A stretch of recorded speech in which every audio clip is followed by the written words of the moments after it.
Portuguese ഇതിഹാസം Cristiano Ronaldo Saudi club Al നസറുമായുള്ള ബന്ധം അവസാനിപ്പിക്കാൻ ഒരുങ്ങുന്നതായി സൂചന. 40-കാരനായ താരത്തിന്റെ സമൂഹമാധ്യമ പോസ്റ്റാണ് ഈ അഭ്യൂഹങ്ങൾക്ക് വഴിയൊരുക്കിയത്.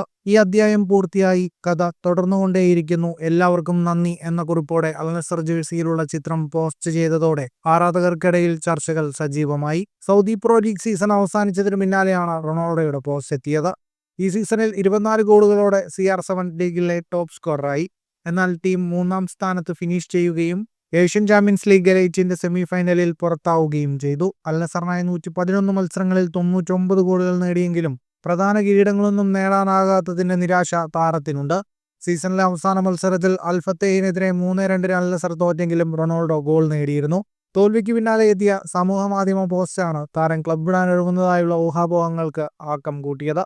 2022 ഒപ്പുവെച്ച കരാർ ഈ സീസണോടെ അവസാനിക്കാനിരിക്കെ റൊണാൾഡോയുടെ അടുത്ത നീക്കം എന്താകുമെന്നാണ് ഫുട്ബോൾ ലോകം ഉറ്റുനോക്കുന്നത്. ഫിഫ പ്രസിഡന്റ് ജൂൺ 14 മുതൽ US നടക്കുന്ന ക്ലബ് ലോകകപ്പിൽ റൊണാൾഡോ പങ്കെടുക്കുമെന്ന് സൂചിപ്പിച്ചിരുന്നു. എന്നാൽ അൽ നസർ ഈ ടൂർണമെന്റിന് യോഗ്യത നേടാത്തതിനാൽ റൊണാൾഡോ മറ്റൊരു ക്ലബിനെ പ്രതിനിധീകരിക്കുമോ എന്ന ചോദ്യമുയർന്നു.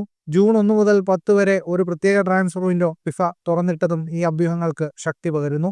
അൽ നസർ വിടുകയാണെങ്കിൽ യൂറോപ്പിലേക്ക് മടങ്ങുകയോ മറ്റൊരു ഏഷ്യൻ ക്ലബിലേക്ക് ചേക്കേറുകയോ അല്ലെങ്കിൽ US മേജർ ലീഗ് സോക്കറിലേക്ക് പോവുകയോ ചെയ്യുമോ എന്നാണ് ആരാധകർ ചർച്ച ചെയ്യുന്നത്. ഫുട്ബോൾ ലോകത്തെ കൂടുതൽ വാർത്തകൾക്കും വിശേഷങ്ങൾക്കുമായി സ്പോർട്സ് കഫേ സബ്സ്ക്രൈബ് ചെയ്യുക.